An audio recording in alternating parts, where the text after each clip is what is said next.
আল্লাহ ঢাইকা রাখছিলেন। সৌন্দর্য জাহির হবে হাসরের ময়দানে।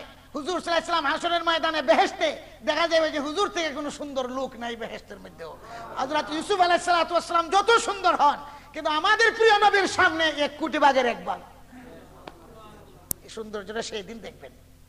হযরত আয়েশা বলেন, যারা দুনিয়ার মানুষের 1 সূর্য আর আমার 1 সূর্য, মানুষের সূর্য ডুবিয়া যায়, আমার সূর্য উদয় হয়। আমার সূর্য ঘরের মধ্যে উদয় হয়, আর মানুষের সূর্য আসমানে উদয় হয়। মানুষের সূর্য যখন ডুবিয়া যায়, আমার সূর্য আমার ঘরের মধ্যে উদয় হয়। আমার সূর্য যখন আমার ঘরের মধ্যে উদয় হয়, বাতি লাগে না, মম লাগে না, চেরাগ লাগে না। হযরত আয়েশা বলেন, এমন কি সুইয়ের সুরাগের ভিতরে যদি সুতা ঢুকাইবার প্রয়োজন পড়ে, তবু আমার বাতির দরকার পড়ে না। কিরকম সুন্দর ছিলেন আয়েশা, অনুভব করছে।